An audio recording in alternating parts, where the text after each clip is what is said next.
Despite public opinion, I think Scoot Henderson will be a great fit next to LaMelo Ball, and I know people say that he's 6'2", but considering he has a 6'9" wingspan, he has the ability to play off the ball, and even though his shot was not falling, it's not like his shot is broken. I don't see why he wouldn't be a good fit. LaMelo, I think a lot of his greatest three-point percentages are from when he catches the ball. Even though LaMelo is still a great three-point shooter regardless, a lot of his best opportunities come from when he's playing off ball. Terry Rozier just isn't the type of player that can play with him that can make those type of passes. Terry Rozier can make to an extent, but not anywhere near Scoot Henderson can. Also, Scoot Henderson provides rim pressure, which is something we don't have unless we have Miles Bridges. Without Miles Bridges, there is no rim pressure on this team. So having Scoot Henderson for that, opening up the perimeter for our three-point shooters, I think that will also indirectly increase the three-point percentages, because we know that the Charlotte Hornets are one of the worst teams in three-point shooting. Granted, LaMelo was out for a majority of the season. Kelly Oubre was out for a long time. Terry Rozier missed time. Gordon Hayward missed time. All of our somewhat decent three-point shooters missed significant time, and when they came back, they weren't even like themselves. So that explains why the three-point shooting was so bad. But you add Scoot Henderson to that, you add Miles Bridges to that, it opens up the perimeter for all of those guys. Scoot Henderson 100% does need to work on his three-point shot.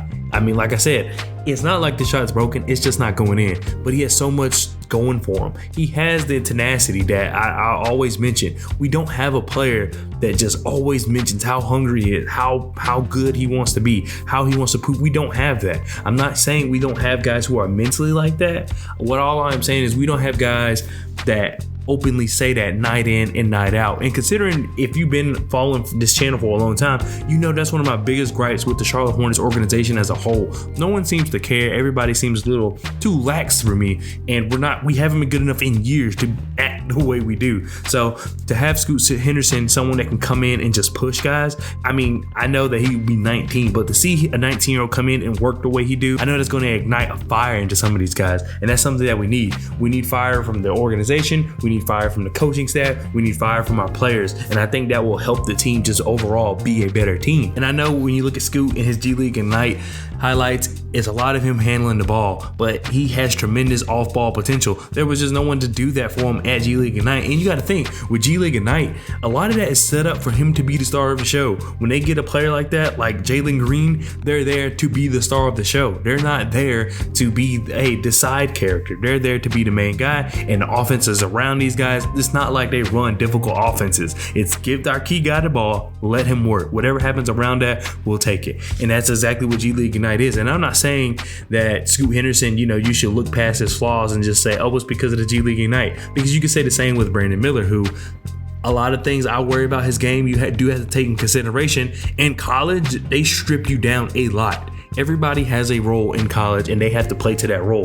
So therefore, I completely understand the difference between the two, even though a lot of people say, well, Brandon Miller didn't do this in college, or Scoot Henderson didn't do this in G League Ignite. Both these organizations, or whatever you want to say that they played for, doesn't allow these guys to fully play to their full potential. But when you watch Scoot Henderson, you can tell how good of a player he can be. His ability to attack the basket is like none other. I know that his actual finishing at the rim isn't the best, but there was no shooting on that team whatsoever. So everyone was just hogged up in the paint. You open up the paint when we have our shooters, I think that's going to help him a lot. So I completely understand why the Charlotte Hornets will be interested in Scoot Henderson, because you have someone that directly can help LaMelo. He can either help LaMelo defensively because he has a 6'9" wingspan and he just has the effort it takes to play great defense.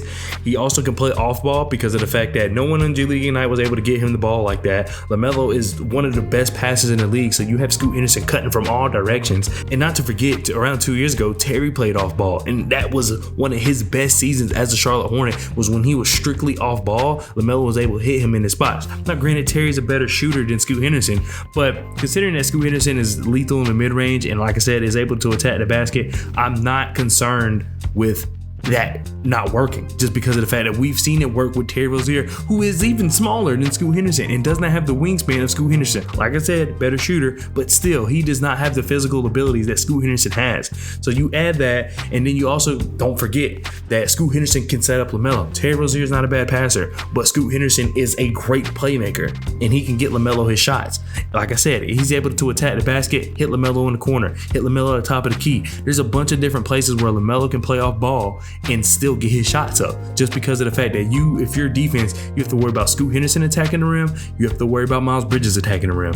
These guys like LaMelo wide open. If we bring back Kelly Oubre wide open, PJ Washington wide open, Gordon Hayward, you have all these guys because now you have more than just one guy on the whole team that can attack the basket. So it opens up the perimeter for everybody.